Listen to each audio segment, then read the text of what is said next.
Hello, everyone. Welcome to our webinar. I can see the participants filling up now, which is lovely to see. Extremely happy to have you with us this Stockholm afternoon. It's definitely not afternoon for everybody on this call.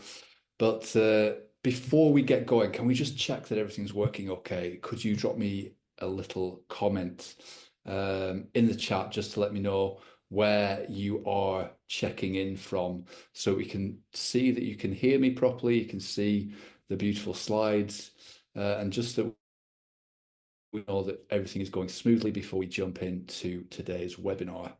Let's just head over to the chats here, see if we've got anyone jumping in. Let's have a look. You can see people joining. Can you hear me okay?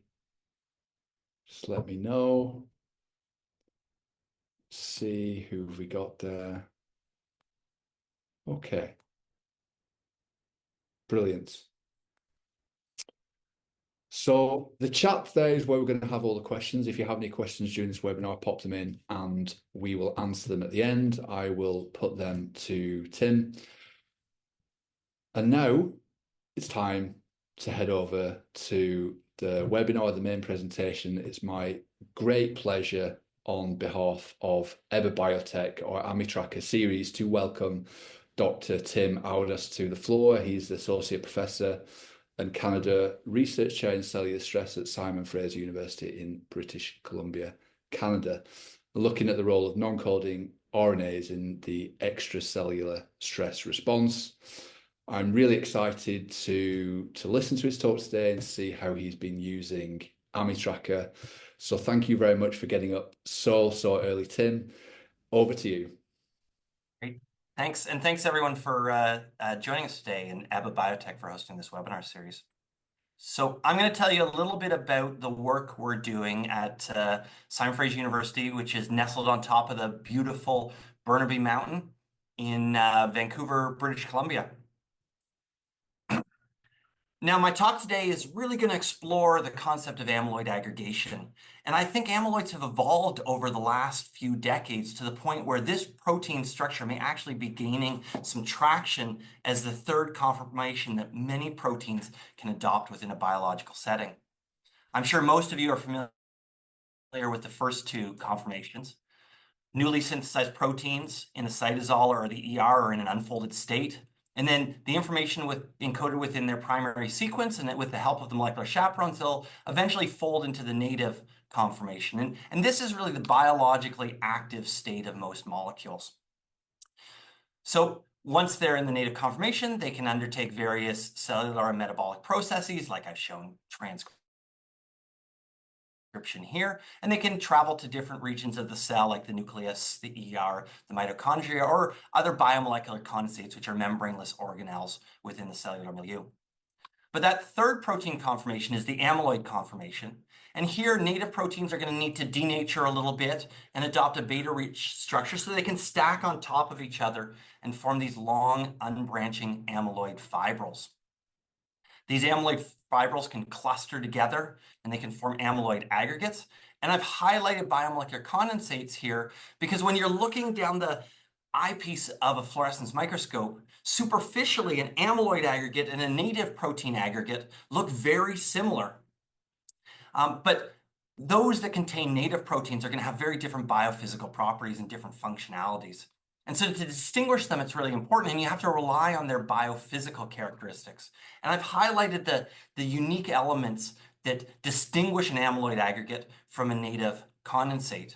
You know, the residence will have specific properties. You can imagine that a protein within this amyloid fibril isn't going to just diffuse out evenly. So once they've adopted this amyloid conformation, they're going to be immobile and insoluble. And then the structures themselves are going to be quite distinct because they're going to be extremely electron dense. They're going to be proteinase K resistant because a lot of the proteases can't get into the amyloid fibril core and break those down. And probably one of the most important characteristics of these structures is that they're going to have affinity for a class of compounds called amyloidophilic dyes. And these dyes are going to bind to the generic amyloid conformation, and they're going to be a useful tool for us to visualize amyloids within a physiological setting. If you haven't heard much about amyloids, you've probably heard of them in relationship to neurodegenerative disease. I think historically amyloid aggregation has almost been exclusively associated with disease, and it's really gained a bad reputation for this protein conformation. Since 1906, when the first case of Alzheimer's was diagnosed, amyloids have been almost exclusively a disease phenomenon, and the number of diseases that are attributed to this conformation have grown in the last 100 years. The neurodegenerative diseases include Parkinson's, Alzheimer's, and ALS, but there's also systemic amyloidoses like AL amyloidosis and type 2 diabetes. And the common element that brings all of these diseases together is that the proteins themselves are adopting an amyloid conformation, and each disease actually has a different protein forming these pathological aggregates. Parkinson's has alpha-synuclein, Alzheimer's has the quintessential amyloid, beta amyloid, forming these plaques. But other diseases like AL amyloidosis will have aggregation of molecules like immunoglobulin light chain. So I think it's important to note at this phase that really, despite the growing number of disease-associated amyloids, in the 1900s, there were very few examples of natural amyloids. And I think that that's really caused a problem. Not having a physiological counterpart is likely what's leading to this really discouraging graph. And what I'm showing you here is the 6 most common causes of death globally. And as you can see, Alzheimer's disease is the only one that we're doing a worse job now treating and curing in 2013 than was occurring in 2000. So more people died of Alzheimer's in 2013 than died in 2000. And while all of these conditions, have a common theme of probably improved diagnostics, what separates Alzheimer's disease from these other disorders is that right now there's no way to prevent, there's no way to treat, and there's no way to cure Alzheimer's disease. And I think it's because Alzheimer's is really a disease without a cause. We don't really understand the etiological origins of Alzheimer's disease. And that's the first step in fixing anything. So if you don't know what's wrong, you don't know how to fix it. And so if we don't know which cellular pathway is dysregulated in Alzheimer's disease and these other amyloidogenic disorders, then we don't know how to fix it. You can imagine the struggles that we would have in cancer if we didn't know that it was dysregulated proliferation, because many of our treatment regimens target unfettered proliferation. Now, the good news is that in the last 20 years, examples of physiological amyloids have begun to emerge in the literature. And I believe that this is the new frontier for amyloid research. And these functional amyloids could represent an etiological route to these different diseases. So I'm going to tell you a little bit about how I stumbled into this community. And hopefully, perhaps someday this work will be useful in filling some of those gaps in neurodegenerative disease research. So my journey started in the lab of Dr. Stephen Lee, who's now at the University of Miami. And about 20 years ago, his group found a couple of proteins, the von Hippel-Lindau tumor suppressor and DNA polymerase, which are normally diffuse soluble molecules throughout the cellular milieu, were targeted to these subnuclear condensates in response to environmental stresses like extracellular acidosis. And since then, we've found it's not just VHL and DNA polymerase.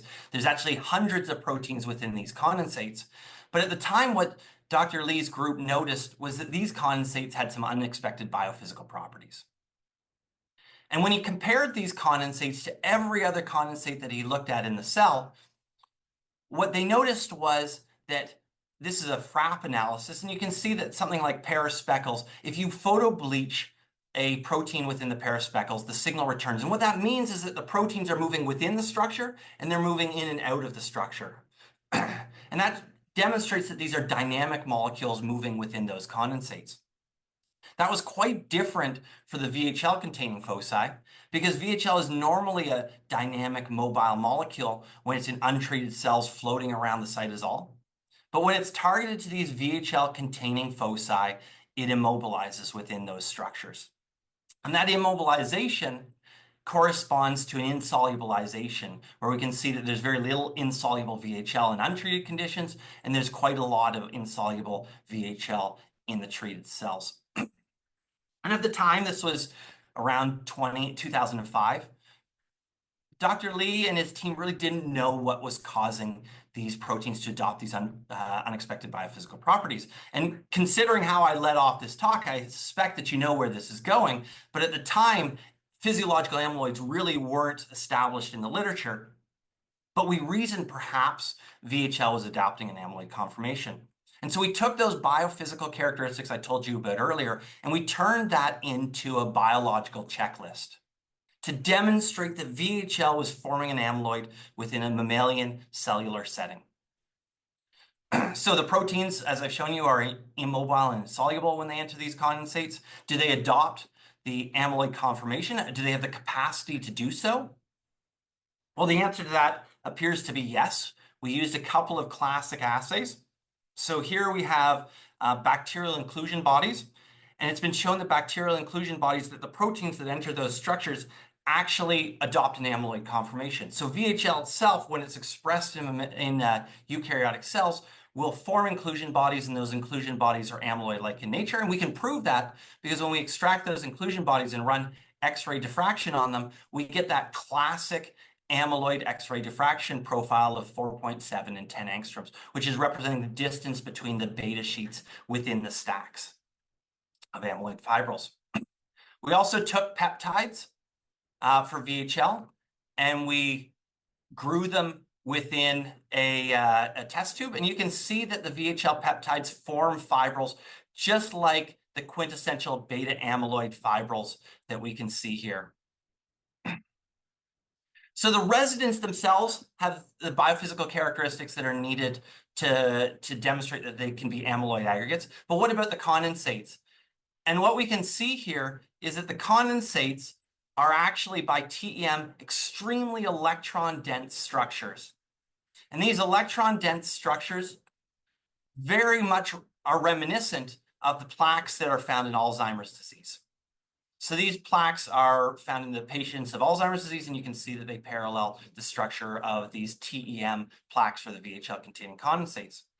Are they proteinase K resistant? Well, when we proteinase K treat them and we zoom in on one of these fibers within this electron-dense reticulated network, we can see that they survive the proteinase K treatment, and they also begin to demonstrate these 10 nanometer fibrils that we're talking about here. And you can start to see them, and I've highlighted them in this diagram here, where there's 10 nanometer fibrils showing within these condensates.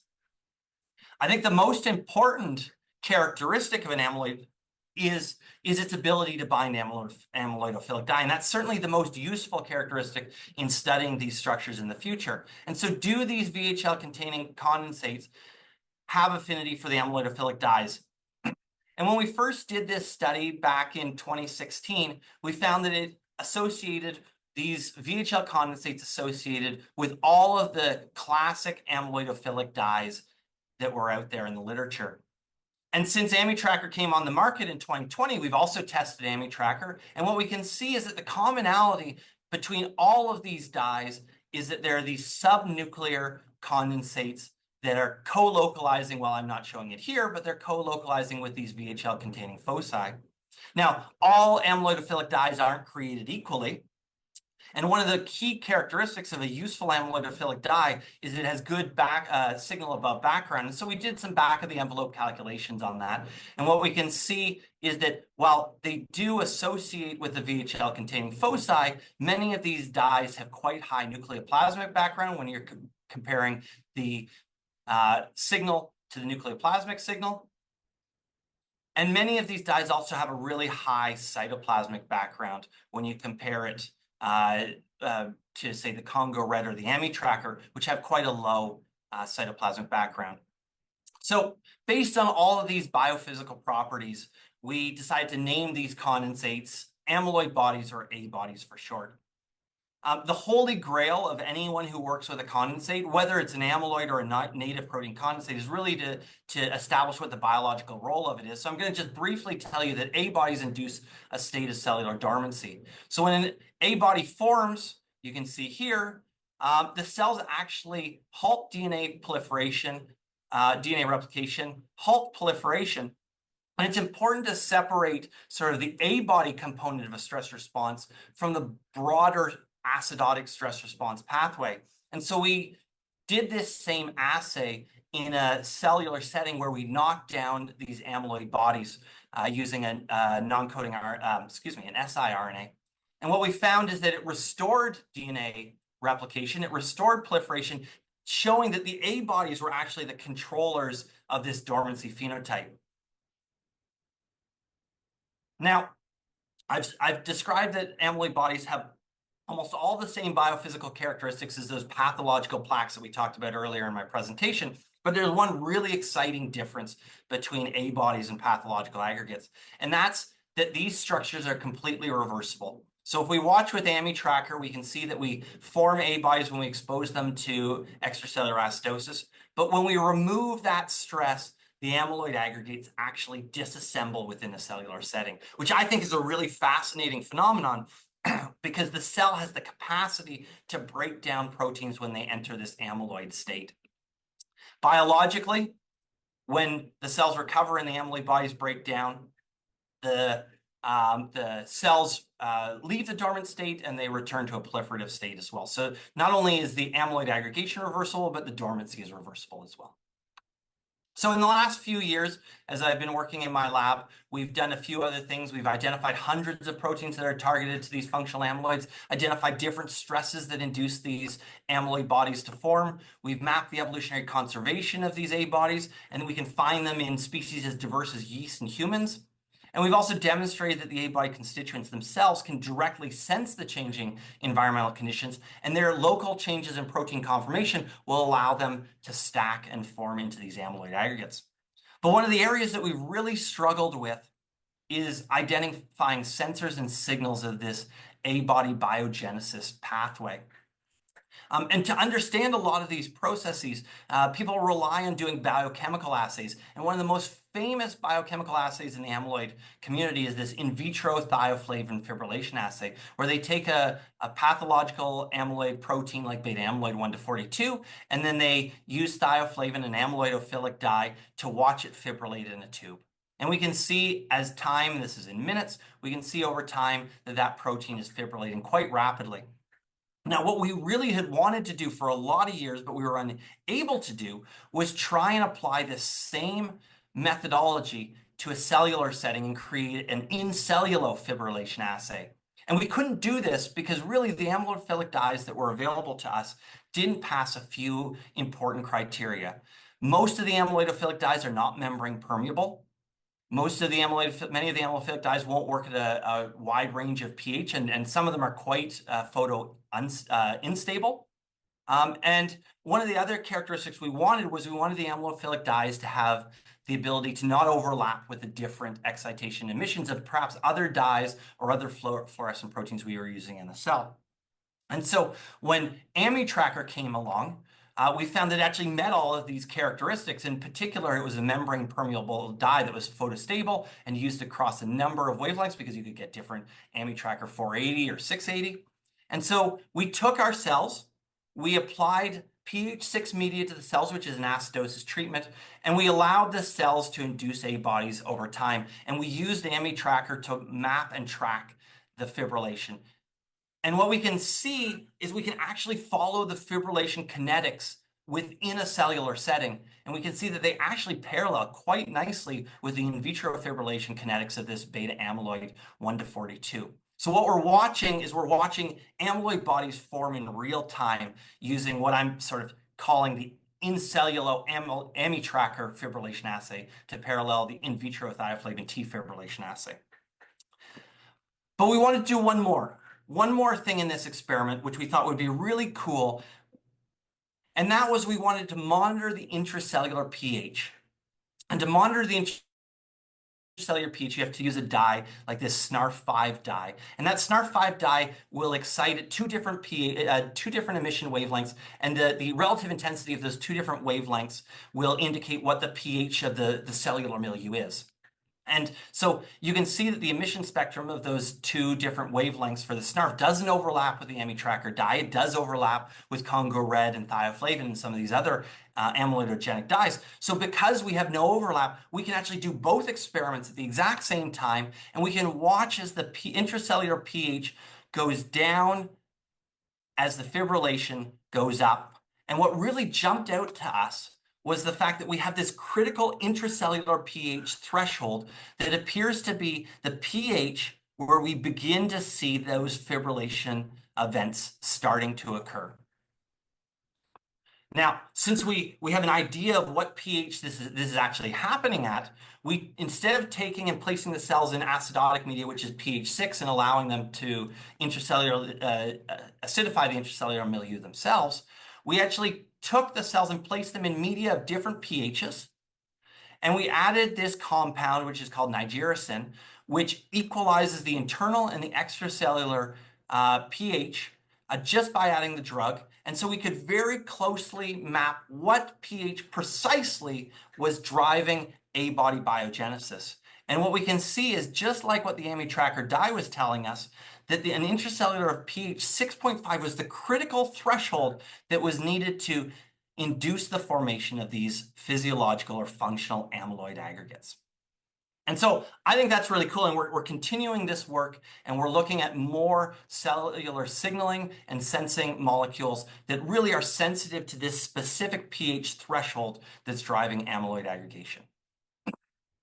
So I just want to change gears for the last few minutes of my talk, because I started by talking about pathological amyloids, because again, pathological amyloids still dominate the amyloid community in the literature, though functional amyloids are gaining some steam. And I wondered whether A-bodies could be associated with any of these diseases, and whether we could perhaps contribute anything to this really problematic global pandemic of Alzheimer's disease and other amyloidogenic disorders. So I showed this slide earlier, and I just want to highlight that each of these proteins, these diseases, have specific proteins that adopt amyloid conformation and form these pathological plaques within these disease-associated settings. And so I've had a number of students come into the lab, and each of the students will clone an individual pathological protein like alpha-synuclein or serum amyloid A, and they express them in mammalian cells. And while many of these proteins and peptides fibrillate rapidly in an in vitro environment, in a cellular setting, they didn't. And we were actually really surprised to see this. All of these pathologically associated proteins were soluble and diffuse and mobile molecules within a mammalian cell setting. But what was really interesting was that when we treated the cells with the same extracellular stressors that induce amyloid bodies, we found that a subpopulation of these pathologically associated proteins were actually fibrillating, aggregating, and solubilizing, and mobilizing within the A bodies in response to these stresses. And so there's got to be some property of these amyloid bodies that's facilitating this aggregation event of a subpopulation of the pathological proteins. And I think it's actually even more interesting that something like beta amyloid in Alzheimer's disease fibrillates, but something like alpha-synuclein in Parkinson's doesn't, suggesting that perhaps the etiology of each of these diseases may be tied to different condensates, with Alzheimer's potentially being tied to amyloid bodies, and maybe alpha-synuclein tied to another structure like cytoplasmic stress granules or nuclear stress granules or aggregomes. But this also opened up a new area that we were really excited to jump into, and that was, could we use amyloid bodies, and specifically the aggregation of these pathologically associated proteins like beta amyloid within these amyloid bodies, as a platform to screen for anti-amyloid compounds? And acidosis as a stress is actually a pretty good stress to use, because it was designed to mimic stroke conditions, and stroke has been shown to promote Alzheimer's disease pathogenesis. So we're wondering, can we add an inhibitor and see if any of those compounds, small molecules inhibitors, when applied to the cells that form beta amyloid containing A bodies, whether those inhibitors actually impair the fibrillation and the aggregation of beta amyloid. And so we just did a simple proof of concept screen, and we took 3 controls, which are cellular inhibitors of transcription, translation, and phosphorylation. We took 3 aggregation inhibitors. So these are compounds that, using that classic thioflavin T assay I showed you earlier, have been known to impair fibrillation. So we thought that these might be positive controls in our setting. And then we took a group of what we're calling therapeutic compounds because there's some evidence that maybe something like diclofenac or vitamin K3, when taken, will reduce your chances of having Alzheimer's in the future. But what's very clear with these particular compounds is that they don't directly block fibrillation in an in vitro setting. So we added all of these 9 compounds to our cells that were expressing beta amyloid and treated with acidotic conditions. And what really jumps out is that, as we expected, the cellular inhibitors don't decrease the beta amyloid aggregation intensity.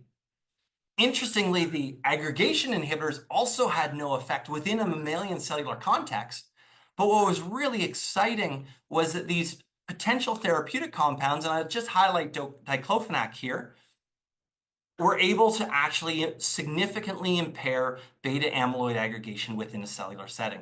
And remember, they're not doing that by directly blocking fibrillation. So diclofenac is targeting a cellular pathway, and some sort of downstream effect of that inhibition is actually diminishing beta amyloid aggregation. To figure out how it was doing that, we looked up what is the physiological effect that diclofenac has when administered to a cell. And diclofenac is a non-steroidal anti-inflammatory compound. And it specifically impairs cyclooxygenases 1 and 2 and the cyclooxygenase pathway. And for those unfamiliar with the cyclooxygenase pathway, it's one of the first steps in prostaglandin synthesis, and it takes arachidonic acid and converts it into prostaglandin. So by blocking COX-1 with diclofenac, potentially we're dysregulating this cellular pathway. And doing so would likely reduce the levels of prostaglandins, because if you block COX, you're going to reduce arachidonic acid conversion into prostaglandin. So maybe it's the reduction in prostaglandin that is impairing the aggregation of beta amyloid. So to rescue that, we added prostaglandins back to our diclofenac-treated cells. And if that is in fact the root cause of this impaired beta amyloid aggregation, we should restore aggregation of beta amyloid. And that's not what happened at all. So the effect of diclofenac isn't by decreasing prostaglandins, but you can imagine what would happen if you blocked COX. And imagine it's like a sink with the faucet turned on. If you block or plug the drain, the sink is going to fill up. And so what you'll end up getting is, in fact, an increase in arachidonic acid within the cells, because it's not going to be converted into prostaglandins. So then we reason perhaps it's actually an increase in arachidonic acid levels, which is a 20-carbon fatty acid. And so in this case, we added arachidonic acid, and arachidonic acid mimicked the effects of diclofenac. So it appears that arachidonic acid is actually perhaps the functional agent that's impairing beta amyloid aggregation. Just to be sure, we chose another very closely related fatty acid, arachiditic acid. And arachidic acid, really separated by the fact that it's a saturated fatty acid, had no effect on the aggregation of beta amyloid. And so arachidic acid is not associated with the COX and prostaglandin synthesis pathway, so it makes sense that it wouldn't work, and it's really highlighting that it's not any lipid that's impairing this effect. Now, as you can see here, though, beta amyloid isn't within A bodies, but it is within foci and clumps in the nucleus and the cytosol. And so we asked a really important question. Is it blocking beta amyloid aggregation, or is it just causing amyloid aggregation of beta amyloid outside of the A bodies? And again, we had to turn back to amyloidophilic dyes to address this question. And again, we struggled because there were critical experimental parameters that needed to be met with our amyloidophilic dye. And that's obviously, we've got to have it be compatible with green fluorescent protein.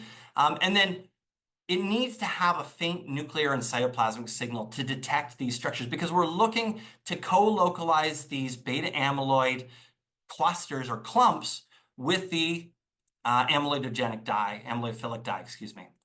And so that gave us that really limited our choices again, because if you remember, a lot of these other amyloidophilic dyes have strong cytoplasmic signal. Congo red was also excluded from this assay as being a useful dye, because we needed to be able to methanol fix the cells. And in fact, Congo red has a very rigid set of criteria for when you want to use it as an amyloidophilic dye. It has to be formaldehyde fixed cells, and it has to be washed multiple times in water, and it can wash out really easily. So it wasn't useful. So thankfully, we were able to turn to Amytracker 680, which satisfied these criteria. We co-stained our beta amyloid GFP expressing cells that were exposed to diclofenac and acidotic conditions. And then what we did was we looked at these nuclear aggregates, and you can see that the Amytracker is lighting up the A bodies within the cell, those amyloidogenic structures, those functional amyloids I talked about earlier, but it's not lighting up these other clumps of beta amyloid. So the other clumps in the nucleoplasm weren't amyloids, and these clumps in the cytoplasm, the Amytracker was clearly indicating that while it again can see the A bodies, which are amyloid-based structures, it can't see, it's not binding, which means they're not amyloid-based, these cytoplasmic clumps. So what we're getting is that we're getting a clear picture that these particular compounds are blocking the amyloid aggregation of beta amyloid under acidotic conditions. And so we did one last check because arachidonic acid was shown to have an effect in our system. So we brought arachidonic acid back to that classic in vitro thioflavin T fibrillation assay. And what we can see is that arachidonic acid is impairing the fibrillation kinetics of beta amyloid in this in vitro setting. So what we've got is we've got a system where diclofenac is indirectly impairing beta amyloid aggregation by increasing the intracellular arachidonic acid levels. And we would have no way of doing that if we didn't use a mammalian system. So with that, I just want to summarize, and I want to really get to the point that despite 100 years of gaining a terrible reputation, amyloids are not all bad. There's this growing family of functional amyloids that have begun to emerge in the literature in the last 15 to 20 years. And A bodies are a really cool physiological amyloid that rapidly and reversibly form in response to extracellular stressors. And they have a clear biological role in inducing a state of cellular dormancy. I think one of the exciting routes that we want to work on in the future is potentially linking A bodies to a subpopulation of pathological amyloid disorders. Because as I showed you, under normal growth conditions, all of these pathologically associated proteins like beta amyloid are diffuse and soluble, but some of them seem to aggregate within the A bodies when a stress is applied to the cells. And the last highlight is really that I think we have a cool mammalian drug screening platform to identify anti-amyloid compounds. And this is a platform that could be used in combination with some of the other existing platforms, like the in vitro thioflavin T assay, or some of the worm-based assays, or the bioinformatic assays, or the mouse-based assays, to identify compounds that may not directly impair fibrillation, but may disrupt or alter a mammalian pathway, which has a downstream effect on fibrillation. So with that, I'd like to thank my team. I've had a great group of students and staff, as well as collaborators, and thank you guys for listening, and Ebba for hosting this webinar. Thank you very much indeed, Tim. Fascinating stuff, and we're going to jump into some questions right now. Some of you in the audience there, you said that you might have to leave, so just before you go, if you want to try out Amytracker, you are more than welcome to do so. Please get in touch with us. You can see our details on the screen. Importantly, we've just kind of launched some new formulations because our customers have asked for different ways of formulating Amytracker, and so now you can get it as a DNSO, a drop and shine, and solid options. If any of that's unclear, just get in touch. We will help you out.